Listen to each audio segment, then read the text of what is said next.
Hi everyone, welcome to White Noise Night Coffee Sessions. I am your host, I guess. And I have with me today I always say very special, but they're all very special to me. Our guest is Tristan Geary, and he's a poet, journalist, a bunch of different things in the area, and he's going to be our feature next week at White Noise on the 21st, I believe, which is a Friday. So thanks for coming. So my first question for you, who is Tristan Geary? Thank you for having me, Robin. Wow, you've caught me off already. Well, he's a 28-year-old man. Period? It's one answer to the question. Okay. Is that... There's many ways to answer that. Yeah, okay. Well, he's a 28-year-old man. I'm happy for him. I'm glad to be here. All right, so let's just start at the beginning of your inception. So, How I was conceived? I mean, if you want to go there, we can go there. I actually don't know. Okay, well then Well, let's... I don't know where. Okay, well, it was probably somewhere. We know that. The birds and the bees. Right. It's one of those things. We all know it, even if we don't know it, right? When two adults love each other very much. When your parents loved each other very much. Yeah. Okay, so, well, a little bit past that time in your life, can you describe to us a bit about what it was like growing up in London, and, you know, when you moved here, what were some of the, starkest differences you noticed right away? I loved where I grew up, but I never really thought about where I grew up. I grew up in London till I was 15, and I don't think ever once, not one time, did I stop and think, oh wow, I'm living in London and I'm going to school across from the Tate Modern Museum and by the Millennium Bridge. I never thought about that. I was just a kid who, was mad at their parents and wanted to go home and play my electric guitar and play video games, which I did. But it was a great place to grow up, looking back. And I guess it's impossible to appreciate as like a pre-teen and early teen. I mean, who thinks about that as a teenager? Mm-hmm. I went to an all-boys school, which was a very formative part, I think, of my experience, and is not something that's very as common in America. Mm-hmm. It's quite a usual thing in the UK, mm-hmm. Not non-co-ed schools. So I have an affinity with London in that sense, that there's some part of my DNA and kind of upbringing that kind of pangs for it and mm-hmm. recognizes it when I see it. Yeah. Whether it's in just the culture or just a certain like color. But I don't know it that well. Like I couldn't tell you how to get around really. Mm-hmm.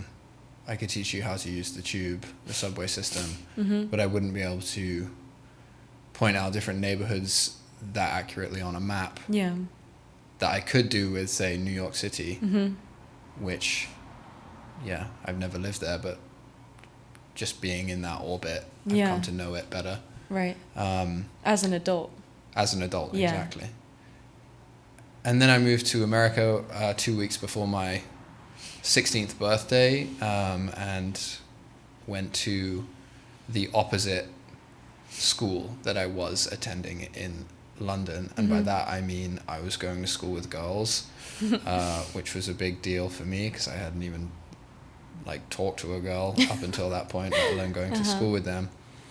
But of course not just that. The main difference was that where I went to school in London and where I grew up was it was kind of like this old-fashioned traditional English style schooling, which was very strict. You stood up, you know, when a teacher walked in the room, you said yes sir and yes miss. There was a fear in all the students. You feared your teachers. They were genuinely scary. Some of them, especially. Mr. Dowler, for example, my French teacher, an enormous man, just like physically, just so imposing. He walked with just like an absolutely erect posture, just like a kind of steel rod was like through his whole body, and his chest was like puffed out, and his voice was even bigger. He would shout so loud. I've never heard anybody raise their voice in the same way ever than Mr. Dowler, and he was doing it to 11-year-old boys. I've seen him. He made my like classmates cry, and there was just like a deathly silence in his French class, which lasted maybe 40 minutes, but the whole time you were just like, every muscle in your body was tense. Wow. And that was real fear. Yeah. There was also Mr. Allman, who was my math teacher, maybe when I was like also 11 or 12. And he was really scary in a different way, because he was really soft-spoken. He was an old man with white hair, quite small and kind of petite man. And he had this really almost like soothing voice when he would speak and teach, and it would kind of lull you into this kind of relaxation. And then he would kind of snap on a dime and yell really, really loud, like extremely loud. Oh my like, God. Full on belting, like a grown man just yelling as loud as they can. Not even like a stage yell or a kind of feigned thing. It was from the heart. And just as you were kind of drifting off into dreamland, he would catch a boy looking out the window, for example, and that would just be enough to kind of set him off, and he would kind of whiplash you back into fear. So his classes were another kind of sick roller coaster. Yeah. Really kind of cruel. But in a way, I really understood the philosophy of the school, looking back, because it created such a bond between the students. Yeah. And also, you were a suit and tie. You were not really an individual, which might seem cruel, but I think when you're in that kind of highly strict environment, you are maybe better equipped to kind of at some point kind of find your own path, because you are so enclosed and given so many constraints. You are kind of forced to reconcile, okay, where, you know, what parts am I rebelling against, and, you know, what parts of me is this insulting. Whereas on the other hand, when I moved to America, I went to the exact opposite of that, where it was all about like, who are you? You know, Robin, like when you walk into class, I want to know you. I want to know your interests. I want to know your, you know, idiosyncrasies. You know, in the UK, there was no space for that. Yeah. And so in the US, it was the exact opposite. You know, your teachers were on a first name basis. You know, you didn't have to wear shoes in class. We sat in the floor. You didn't have to wear shoes in class? Oh yeah. What? This was a very freewheeling school. We sat in a circle on the floor. It was perfectly acceptable to go fully prone. Smell of marijuana just permeating the entire everything. Yeah. And so that, I'm not saying one was better than the other, but they were two polar opposites. Right. And I'm so glad I experienced that. Yeah. And not just one or the other. And I think of my upbringing, and to your question, I know I've kind of diverged, is that was probably the most kind of important thing in my upbringing and moving to America was this experience of these two polar opposite styles of education. Right. I have so many thoughts about all of that. I mean, the first thing that comes to mind is like I'm just curious, like, what went wrong in these people's lives to have made them like so horrible to like children? Or is that just like a thing? I don't think they were horrible.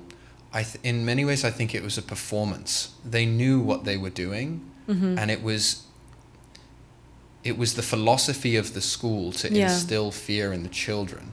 That was part of their job description. Okay. I don't think they are horrible people.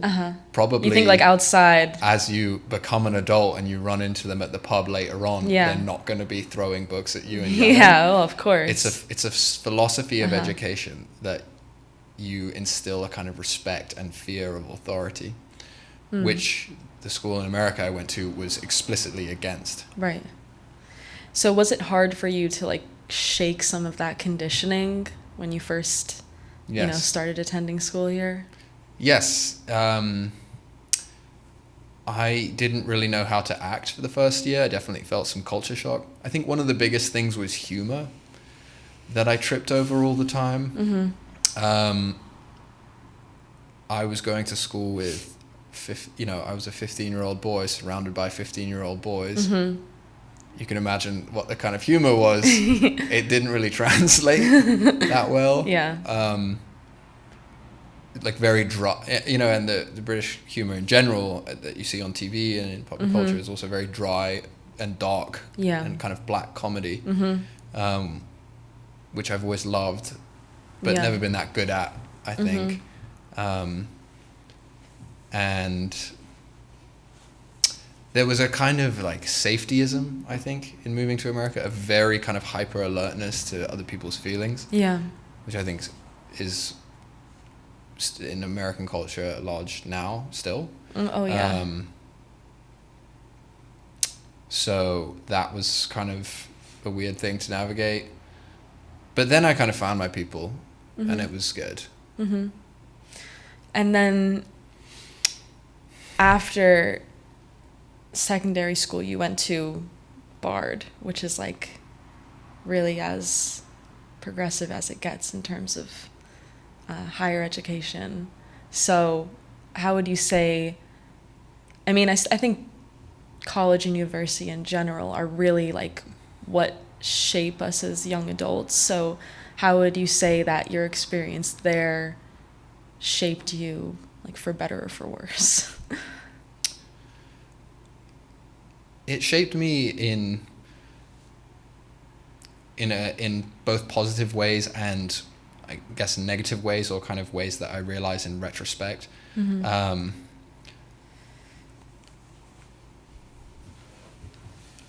me think. It shaped me in the sense that it kind of made me realize what I don't want to do.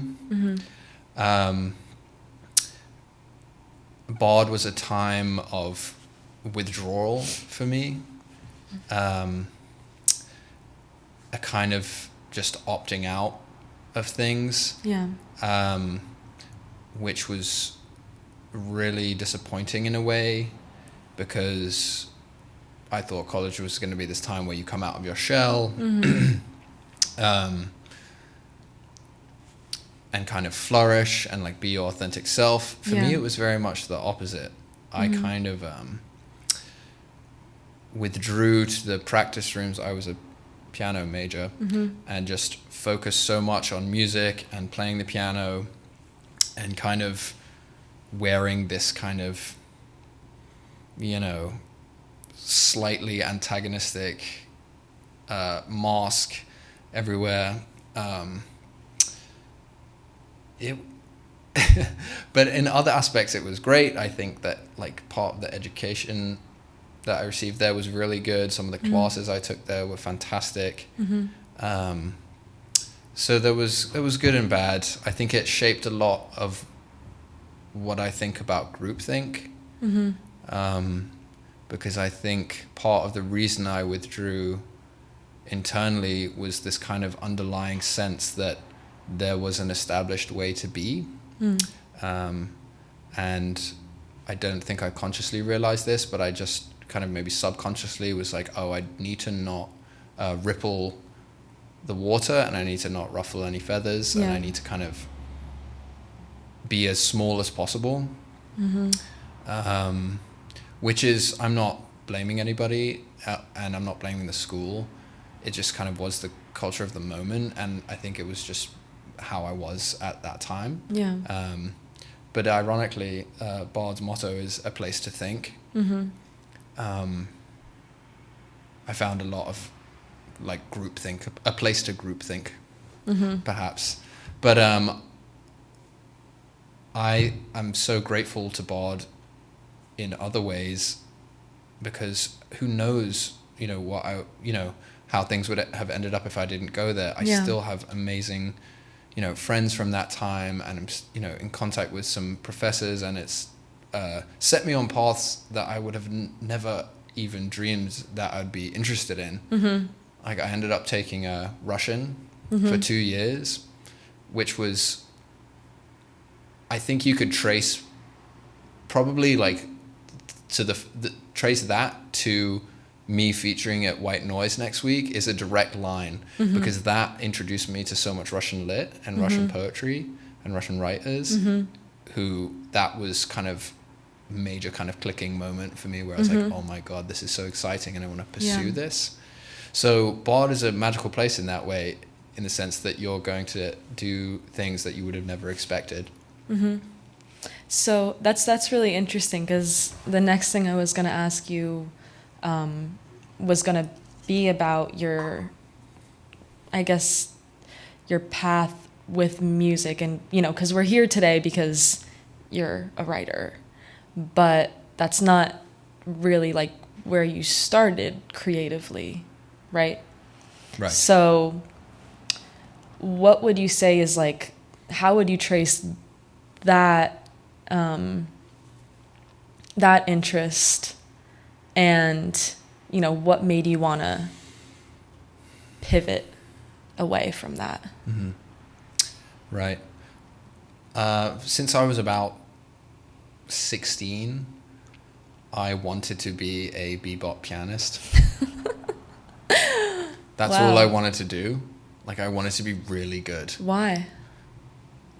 Because I've always played music. Before that, I was in a blues band playing guitar in London, and I just kind of, it was my creative outlet. And I practiced all the time. I got great creative fulfillment out of it. And then I kind of focused more on the piano and on jazz and improvised music. And it was like obsessive. Like, I went to school for it. I was like, this is the track I want to go on. For a long time, I wanted to be like, okay, I'm going to move to New York City after this and like be on the jazz scene and like be a pianist there. But then every time I would go to New York and like go to the clubs and like foray into that, I always left feeling really terrible. Maybe because it was 4 a.m. But I also think like socially, and kind of, that like warm feeling after you've had a kind of like fulfilling social time and also creative time was never there. It was just kind of, I just felt depressed. I felt like I had nothing in common with the other people who did it, except that the fact that we were just both pursuing this thing. And I think like, especially in the jazz world, or the kind of track that I wanted to go on, it's almost like an athletic competition. Playing that music, it's like, it's about speed, it's about dexterity, and the people who do it are just amazingly, they're just beyond talented. It's just insane. But I don't feel like I had things in common with them otherwise. I was like I was always interested in other things. I was like into Russian poetry and like Russian suprematist art, like, and they're just like, no. Like, not against them, but I was like, these are just not my people. Yeah. And so I kind of have been I've kind of fallen out of love with music, which is not to say I'm going to go back to it. And I've also done like a lot of other music, just like purely improvised music. I've written like orchestra pieces, and like music for other instruments that I'm not even playing. Like composing is kind of a whole different thing. But I kind of just started, and also at Bod, I always felt that the music that I was doing there, I just felt so alone. I was just like doing it by myself. Even though there were other music majors who were great friends and really great people, at the end of the day, there was just something that I was like, I didn't feel that like true bonding of like, we're doing this together. At the end of the day, there was a kind of disconnect for me personally, and that's purely internal, has nothing to do with anyone else. So I kind of took up writing more to kind of like fulfill that creative need, and it's kind of just built from there. It was always kind of going on the sidelines at Bod as well, and before. But the kind of bottom line, though, is that these days I almost don't even like distinguish it, like if it's writing or music. It's just like the creative, like God-shaped hole in the sky. It's like serving that, no matter what the medium is. It's just like in that, gesturing in that direction, and it doesn't really matter. Doesn't really matter what?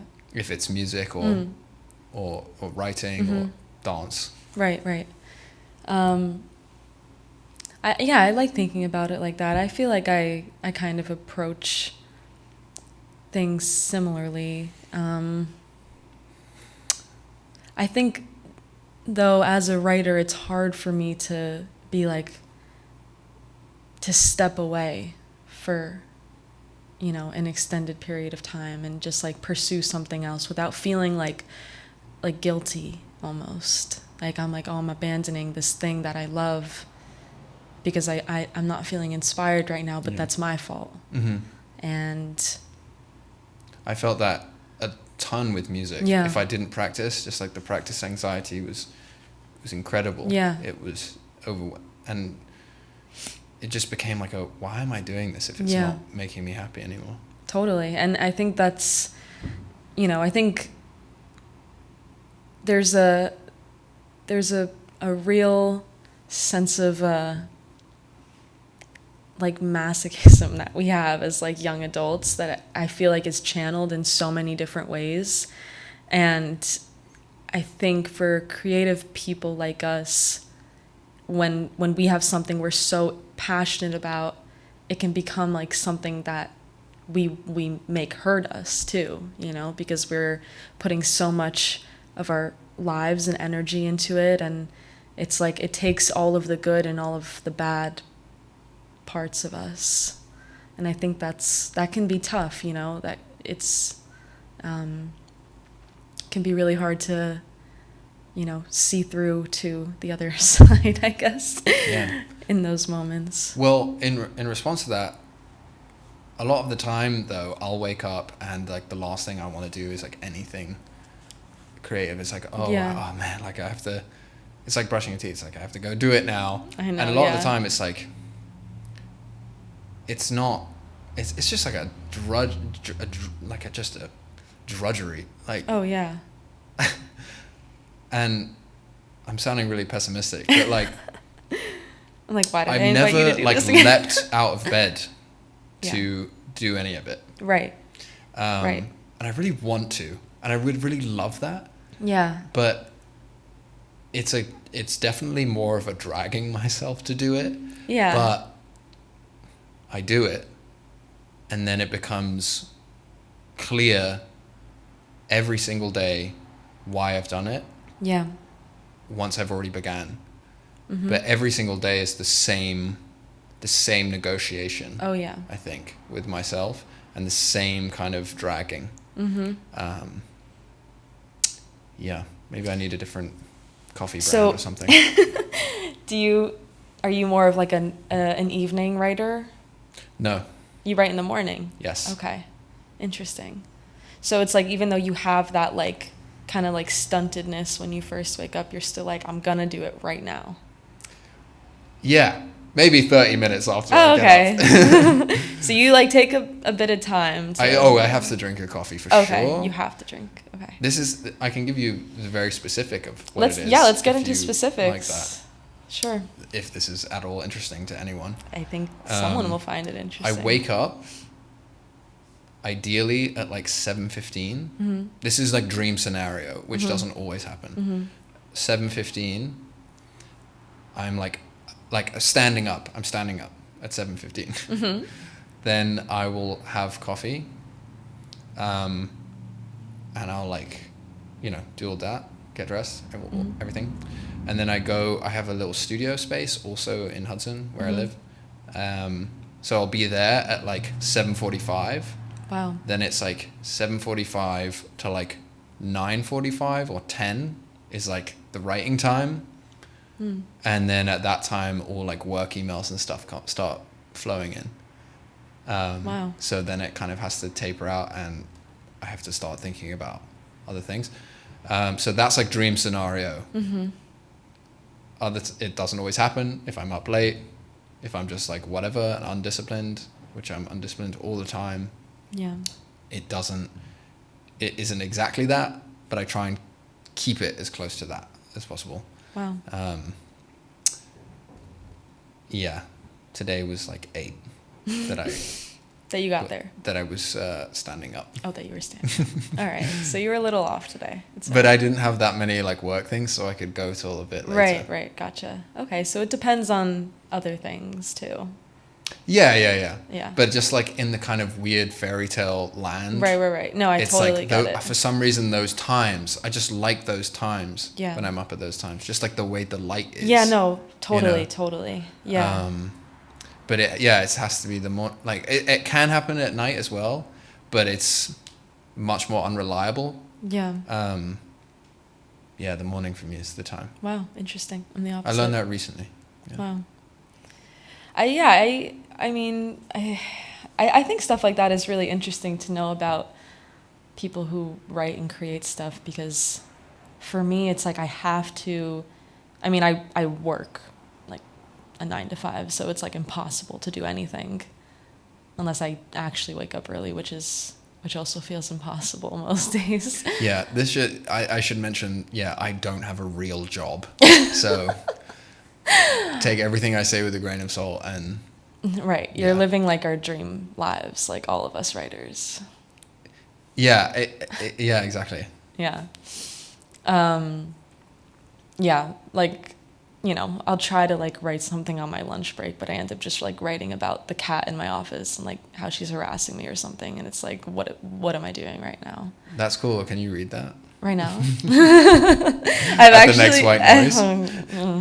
Maybe I will. I've written so many poems about this crazy cat. I love cats. Do you know Gerard Malanga? Wait, that sounds so familiar. Is he? He's like a local guy. Oh, he's I think a in local Columbia guy. County. Okay. I don't think so. Oh my God. He has so many poems about his late cat. Oh. They're heartbreaking and just so beautiful. What was this cat's name? Oh man, Otis. Oh. And I think actually one of his books is called Otis is in the title. Wow. Or at least on the pictures of Otis are on the cover. Mm-hmm. He has a lot of poems about Otis. Wow. So I'm very into cat poetry. Me too. I think who was it? Like Ezra Pound has a whole book of cat poems or something. Oh. Maybe I'm thinking of the wrong person. And there's this book by Sam Pink. Do you know him? He's like a poet out of Chicago, like very strange guy. But he has this one book called Rontel, which was his cat. And it's just a book, it's like one long poem about like one day in his life, but Rontel is like featured in it. And it's just like, he's just like he's like a kitten, but he's like a kitten who like lives the life of an old man, which is like, it's weird. And he's just like, I don't, it's worth a read. It's a weird one though. It's a very weird one. I'll check it out. Have you seen the movie Cats with James Corden? The like animated one? Yeah. No. Yeah, me neither. I mean, I was thinking of, wait, what's the Disney one? Isn't it Cats? Yeah. With James Corden. Is that? No, that's not the same one. That's the only one I know. Oh, that's the one you're thinking of. I'm not sure if that's a Disney one. You're thinking of the one where there's like people, but they're animated. Yeah. Okay, no, I'm thinking of like the Disney version. Oh. Where it's like actual like Snow White animation. Oh, you're thinking of the Aristocats. The Aristocats. My first cat in London was called Toulouse, named after one of the cats from the Aristocats. That's so He was sweet. a little bitch though. He was a horrible cat. He wasn't like the cat in the movie. He was not. He was Sometimes such a, you just can't such a manifest menace. that. Yeah, sometimes it's just inevitable. Miss that guy though. Well, we could go on about cats, clearly. But I have more questions to ask you. So, as we've all gathered, you're a man of many hands. You got your hands in a lot of different things, right? You do like poetry and fiction writing, some memoir stuff, journalism, which you haven't even like really went over yet. But I was curious what you think are some of the threads that tie all of your writing together. That's such a great question. Man, yeah, I think there's one which is especially comes up in the journalism stuff, but also into the short story stuff, is kind of like weaving together storytelling and reporting. This is what I'm most drawn to in the journalism stuff. Maybe I should clarify that my job is as a reporter for various newspapers around here. And my favorite stuff to write when I'm doing that job is stuff that blends storytelling and reporting. So you're covering a real event about, real things that are happening, but it's kind of focused on the people, and kind of weaving making it basically like a cracking read, rather than just like a who, what, where, when story. Right.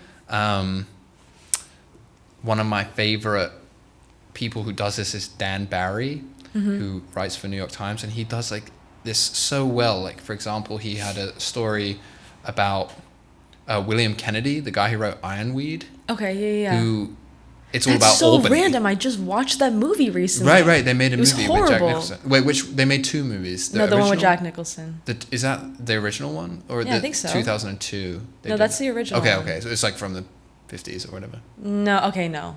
Maybe not the 50s. No, maybe it was written in the 50s. Yeah, I think so. But anyway, he's like an Albany guy. Yeah. I know the story now, unfortunately. Yeah. And William Kennedy did a reading like the other week at this like Albany pub. He's still alive? Yeah, he's 97. What? Yeah. And That's so that crazy. was the story that Dan Barry reported on this reading, Wow. And it was just beautiful. It wasn't that anything like that newsworthy happened. I mean, him being 97, still reading stuff that's totally newsworthy, but it wasn't like breaking news or anything. But Dan Barry just paints this beautiful picture of like an elderly man. It's like the whole thing is basically just full of like metaphors and images and just describing Dan Barry and the audience at this pub, listening to him read. And it's this combination of like just zooming in on a really, really specific moment and details and just painting like these deeply human stories. Yeah. So that I love. I love doing that. I'm also really into kind of like surrealism stuff. Recently I've been kind of into things that are like so mundane that they become like funny. I don't really know how to describe it. Like, what's an example? Like, this these just like two tiny little things that I sometimes start reading with. One of them's called start a reading with. It's like one of them's called A Day in January, and it just describes a man who wakes up in the morning and he goes to the shop to buy an alarm clock, and then he goes home and sets the alarm clock for the next day and then goes back to sleep, and that's the whole story. And then there's one at the end about a woman who does that in April, and it's just describing regular events to the point where they become kind of surreal, to me at least. I don't know, there's just something like, there's another one about two double-decker buses, like in London, the red ones, that pass each other on the road, and they stop when they're next to each other, and the two drivers lean out of the window and exchange sweets or candy, and then they keep driving, and that's the whole story. That's just like that Raymond Queneau book. What's that? Remember the one that I was showing to you, Exercises in Style, where it's just like he has this one... Oh, yeah.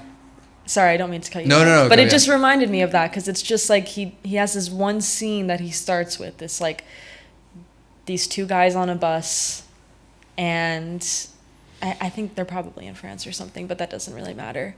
And like one of them gets like one of them is like wearing like a weird coat and has like a rope around his hat or something, and it's just like this one scene that he rewrites in like 90 different ways. Cool. And it's like, it's... Oh, yeah. Yeah. I made you read one of them. Yeah. Yeah, she made me read one. Yeah, no, I think stuff like that is so interesting, but what do you think it is about like how mundane those situations are that really strikes to you? I think it's something about them that's funny. I don't know, there's just like some kind of spark of, I guess you could call it like humanness. Right. I was thinking that exactly. Like, for example, what I've been like trying to get myself to do more, and I'm interested in these things because I don't practice them all the time, and I want to practice them more, and I can get into modes that are very like run along tracks, and kind of neglect these moments. So what like I want to do more is like, you know, when you have like a interaction when you're buying something, a transaction, like when the transaction's done, just like stand there for like 3 more seconds and like say nothing, just that space, like that is what I'm interested in. When you're just like standing across from a cashier, like after you've made your purchase, just 3 seconds, just 3, like don't and then leave, like don't you have to say anything, but just to like see what happens. Do you think anything would happen? I think a lot happens in those like 3 seconds. Like even if you're just making eye contact, that's the thing, you know. Like nothing crazy has to happen. Like, of course, yeah. It's like almost like the expectation. The space is the happening, right? You know. So like those kind of moments are like, I want to keep them in mind because I don't usually.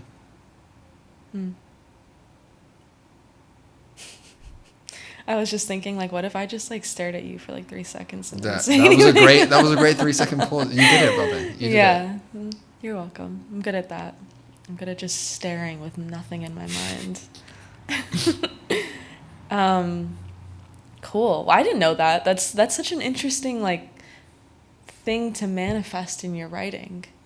You know, just like these, because I think like poets in general are prone to write about, you know, more mundane things because it's just kind of like an inherent part of being a lyricist. Like you write about like anything from like, you know, just like your morning walk to like this, you know, like I don't know why this just came to my mind, but like seeing someone like fall down an escalator or something, like just like anything from just like very, like you said, like mundane to like serious, and then maybe like making those mundane moments feel serious and those serious moments not feel serious. Yes.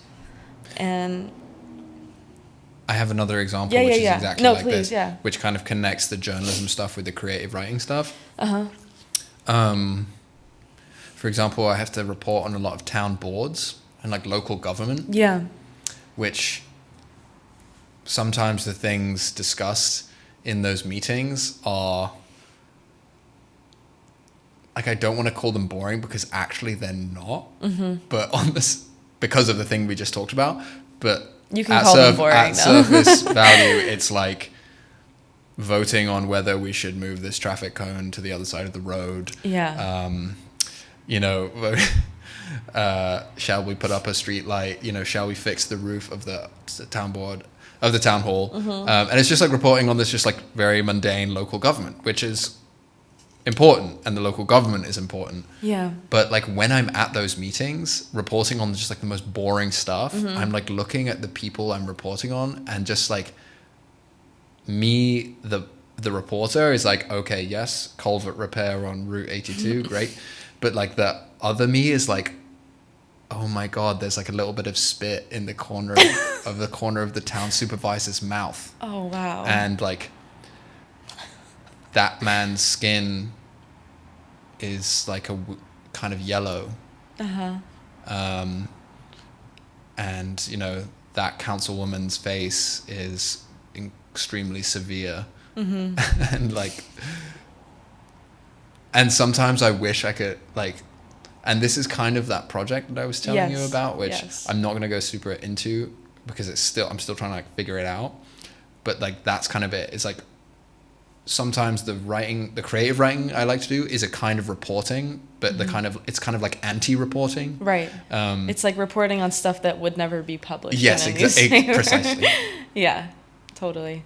Yeah, and we need more of that because there's a lot of people who just have their flies down in situations where they really shouldn't. And they need to be called out for that. Literally? Or metaphorically, do you mean? Both. I mean, did you check before you came in? We're good. Cool. Well, thanks for sharing. So here's like a weird question. It always catches people a little off guard, but you know, that's what we're here for, I guess. What would you say are a few of your strengths and weaknesses as a writer? I think a strength is brusqueness. I think I have a very well-tuned radar for kind of overly flowery language or evasive language. I think it comes from my time working at like an arts nonprofit where kind of corporate speak it permeates everything.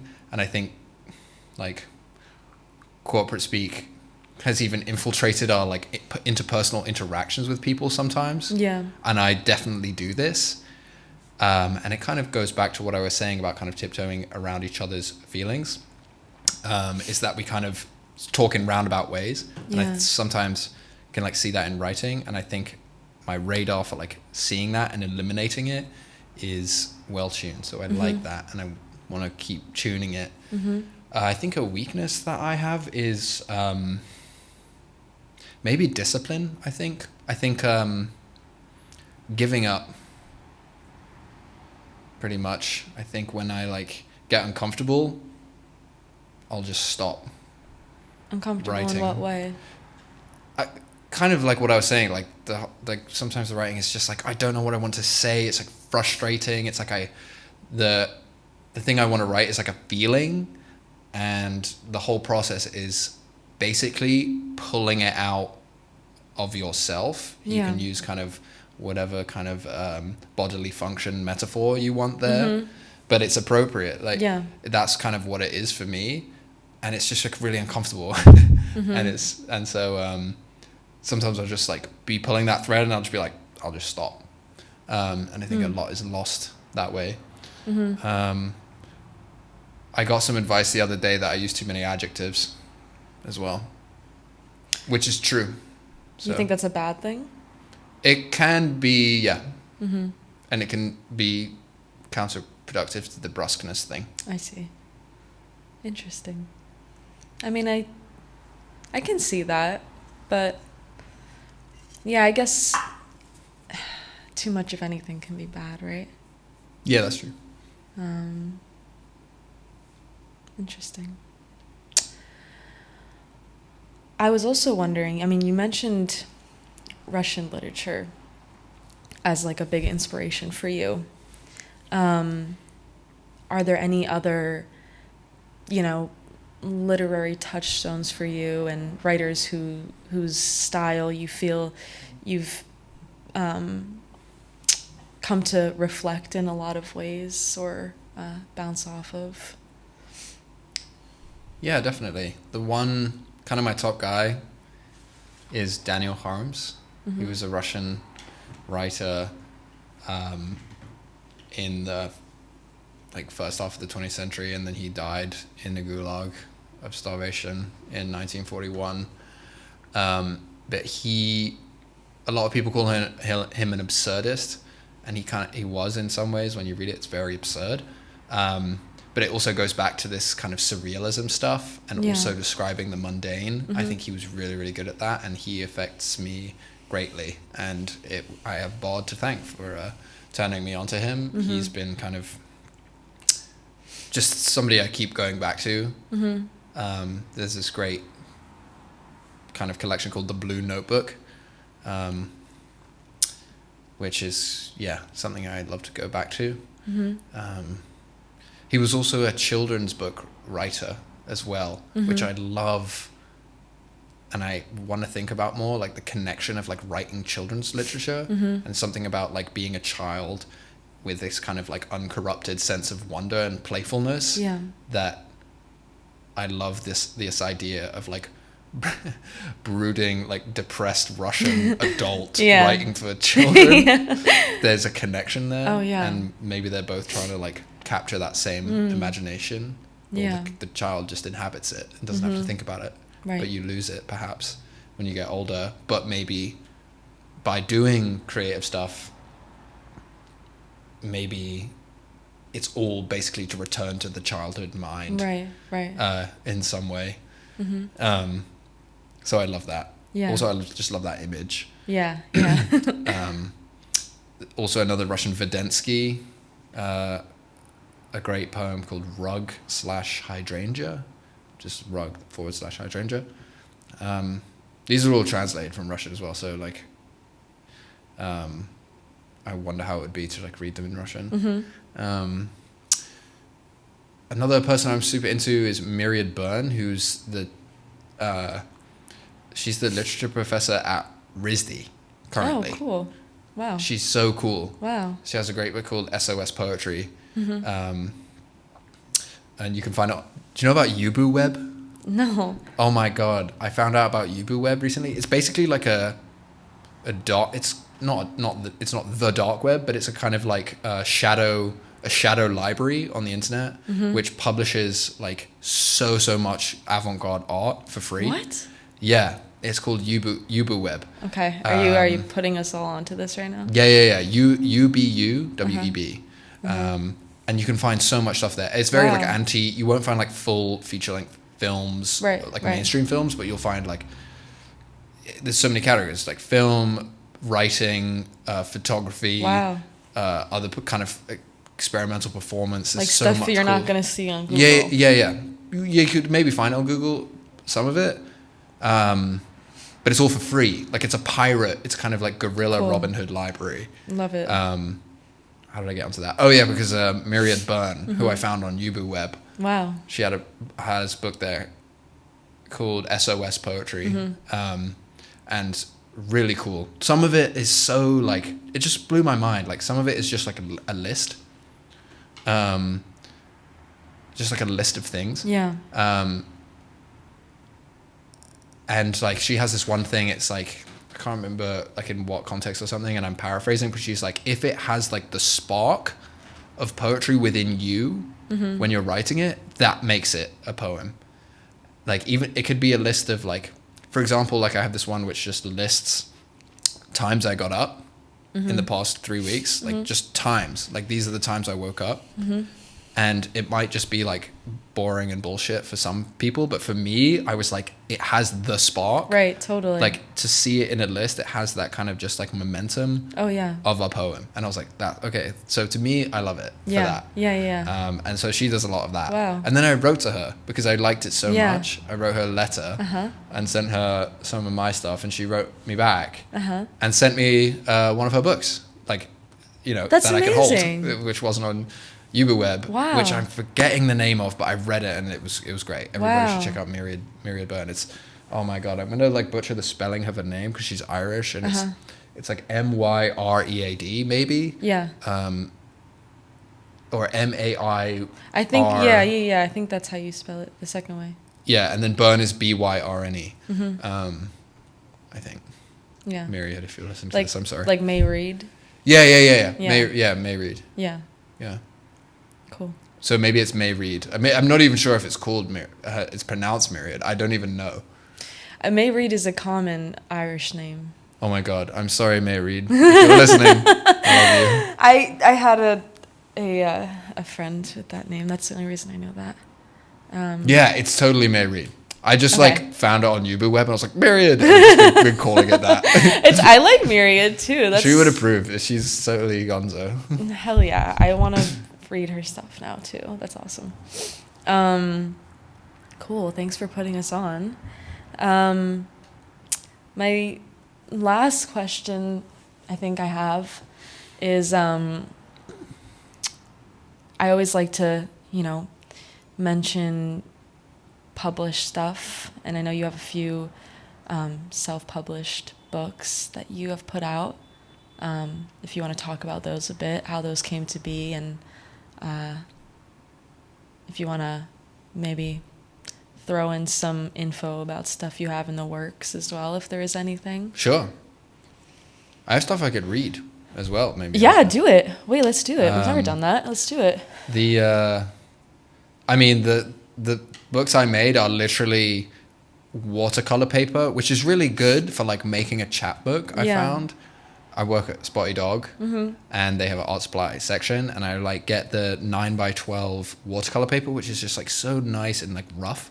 And I fold that, and then I fold just regular sheets of printer paper, which happen to fit perfectly in a 9x12, which leaves a kind of edge around them. So it makes this kind of really kind of clean little chapbook. And then I'll like put before I actually fold it, I'll put the watercolor through the typewriter, which you really have to like force it in, because at least the typewriters I have, like they don't go in that easily. They're not designed to take paper of that thickness, and then I like to like type the title out, which gives it like a personal touch, so they're not like printed. But the stuff inside is just printed from my printer. And I made 2 of those. And one is called Let Embers Be Embers, and the other one's called Tristan in America. They're just kind of like fun experiments, and I want to make more, and just like it's just nice to have like a physical thing. And there's some stuff I like in there. Maybe some I'll read next week. Did you want the other published stuff? Oh, also I want to mention. There was this great zine called Chosen Family. I bet your Hudson Valley listeners will know about Chosen Family. The zine that they put out was so great. It was a show listing, which like the first 2 pages were like every show that is happening, music show, that is happening in the Hudson Valley, like just documented with just absolute precision and methodical, combing through of all the listings. Like it was all in there. And the design was so cool. Like the art style was amazing. I saw one the other day. Actually. Yeah. And like the covers were all just fantastic and creative and unique. And then like the rest of the pages were like dedicated to like whatever people sent in. Like there were like interviews, there was like visual art and like comics. And then I sent them some stuff, which was like, it wasn't like poetry, it was like mini essays almost. And I'm really like proud of those. And because now Chosen Family doesn't exist anymore, or at least the zine doesn't exist. Yeah. The organization still exists. It's now like a show promoter run by the show promotion and organizer, which does great stuff and puts on amazing shows. Yeah. Run by this guy Mike Amari. But the zine doesn't exist anymore, and every day I mourn the loss of the Chosen Family zine. It came out on the 1st of every month, and it was just such a beautiful object. And I did some stuff for there, so that's some like Cool. those are some rare Tristan Geary finds. If you can find old copies of Chosen Family, yeah, Cool. I'll keep my eye out. I have mine. Oh, I've kept a bunch. Yeah, hell yeah! How many were there? I think I had stuff in like 3 or 4 editions of it. Yeah. Cool. Were they like? Did they have like an acceptance thing, or was it just No, like they published everyone? They were like, we need more people to submit. They were just like, we'll take anything. They That's were basically amazing. like, you're one of the only people who are like some like creative writing stuff. Yeah. You know? I think there Cool. were a lot of like visual art submissions. Wow. I feel like that's so rare to find, honestly. I feel like there's just an overwhelming amount of submissions. Yeah, usually. this was just like beautifully just untouched. Oh, like, I don't wow. know. Because I don't think people thought of it as like a little like literary zine. It Yeah. was people like just used it for the show listing. Right. But I was like, you have all these other pages. Like, Yeah, why I'll get not? some stuff in there. Yeah. Like, why not? Because so many people would pick it up for the show listings. Yeah. Yeah, it's a good way to get your name out. There you go.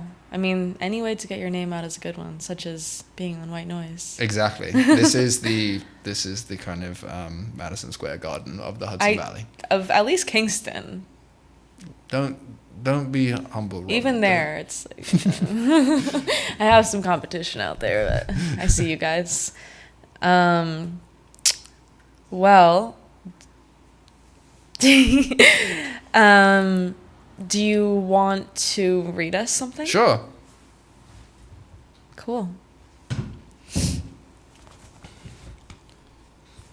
What is this going to be from? This will be from just random things that I printed today, which I thought I would bring for fun. Cool. Maybe some will be read next week. I mean, I probably should read it next week if I'm going to read it now, because it's like a teaser, isn't it? Yeah. Wow. It's upside down.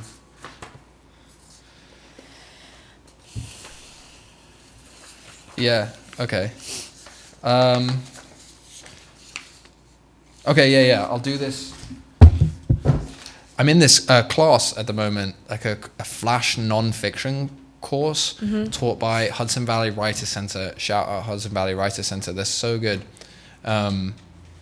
And I'm doing like a 6-week flash course because I wanted to like be in class again. I really want to just learn from people because I feel like a lot of the writing stuff has just been so like solitary. Yeah. Just kind of into a void. But I like want a teacher and I want like to learn from other writers and students and stuff. Yeah. So this was an assignment from that class that I did, which was based on another and it's all flash, by the way. It's under like roughly 500 words. Based on another writer who did a kind of dating profile, but it's like an anti-dating profile, so everything you wouldn't put on a dating profile pretty much. And so one of our assignments was like, do your own version of that. So yeah, this is dating profile. Okay. I have a lump in my neck and I will ask you to feel it. When my mum visits me, she runs her finger along the wainscoting and then inspects her fingertip.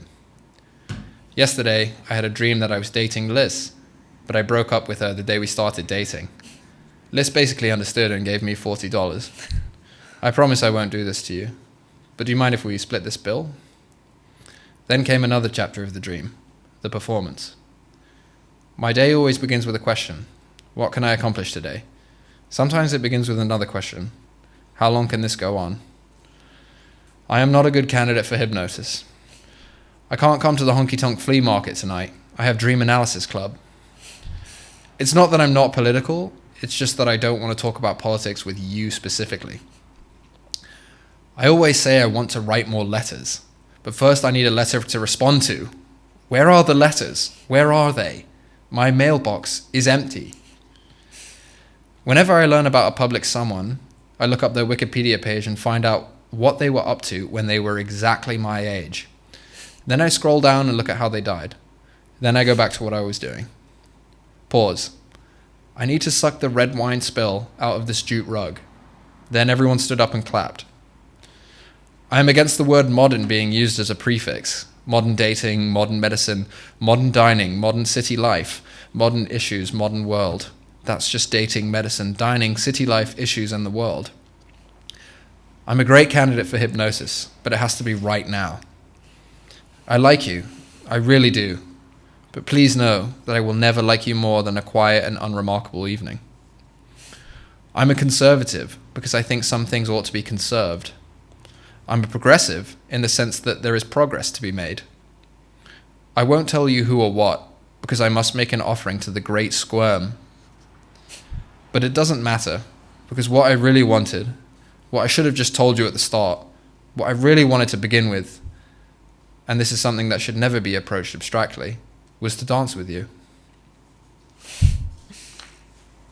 That's that. Well, thanks. I want to be a part of the Great Squirm, too. We're all part of the Great Squirm now. Wow, that was great. Thanks for sharing. Thanks, Robin. Yeah. Well, I'll just say that you came off as really off-putting in that, and I totally would not have swiped right. So yeah, that's the outcome I wanted. Good. Well, I'm glad you succeeded. So anything else? Anything else you want to know? Any like fleeting thoughts, quotes, mantras, ideas? You run a great thing here, Robin, and Thanks. you do it every month, twice a month, and it's crazy that you do that. You're Yes. an actual powerhouse and Wonder Woman. Well, thank you. And you have reserves of energy that you're pulling from. I don't know where they come from. I know, I don't know where you get them. But yeah, everyone come next week, I guess. Yeah, come exactly a week from today. I don't know when you're going to be watching this, but it's probably going to be in a few days from then. Friday, November 21st, we're going to be here with Tristan. He's going to be reading some more poetry and maybe doing something really silly on stage that you're not going to want to miss. And maybe I will too. And maybe you will, whoever you are out there. I feel like Rod Serling right now. Yeah, and you know what? This podcasts are really like as close as you can get to the Twilight Zone, I think, in the modern day. Shout out Am Rod I Serling. right? Am I right? Shout out Rod Serling. Yeah. Well, on that note, thank you all for tuning in. Thanks, Tristan. Thank you. Thanks, David. White Noise signing off.